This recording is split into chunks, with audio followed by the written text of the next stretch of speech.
الله دا نه خوښوي چې انسان په بده وینا خوله پرانیزي مګر دا چې په یو چا ظلم شوی وي او الله دا هر څه اوریدونکی او په هر څه پوهیدونکی دی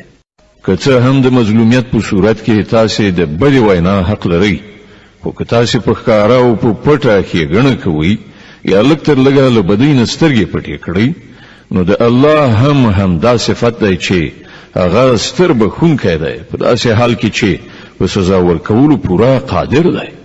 کوم خلک چې په الله او د هغه په پیغمبرانو کافر کیږي او غواړي چې د خدای او د هغه د پیغمبرانو په منځ کې توپیر وکړي او وایي چې مونږ به ځینې ومنو او ځینې به ونه منو او د کفر او ایمان په منځ کې د یوې لارې د ویستلو اراده لري هغوی ټول پاخه کافران دي او د داسې کافرانو لپاره مونږ هغه عذاب تیار کړی چې د هغو رسوا کوونکی او سپکوونکی به وي د دې پر خلاف کوم کسان چې الله او د هغه ټول پیغمبران ومني او د هغو ترمنځ توپیر ونه کړي هغو ته به مونږ ارومرو د هغو ثواب ورکړو او الله ډیر لوی تیریدونکی او رحم کوونکی دی دا اهل کتاب کنن د تا څخه غوښتنه کوي چې له آسمان څخه کومه لیکنه پر هغو نازله کړه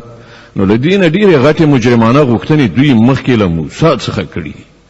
هغه ته دوی ویلي و چې مونږ ته په څرګند ډول خدای راوښیه او د همدې سرکشي له امله په ناڅاپي توګه پرې تندر رالوېدلی بیا دوی خوسکی خپل معبود ونیو په داسې حال کې چې دوی ښکاره څرګندې نښې نښانې لیدلې وي د هغې له پاسه هم مونږ له دې ورتیر شو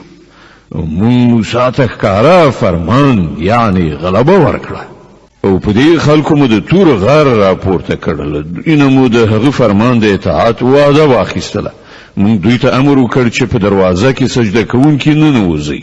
مونږ دوی ته وویل چې د شنبې په ورځ د کبانو په ښکار سره تیری مه کوئ او په هغه باندې مونږ له دوی نه کلکه وعده واخیستله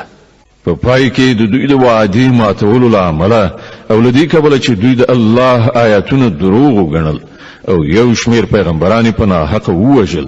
او تر دې پورې وویل چې زموږ زړونه پوښل شوي دي په داسې حال کې چې په حقیقت کې د دوی د باطل پرستیو په سبب الله د دوی په زړونو مهر لګولی دی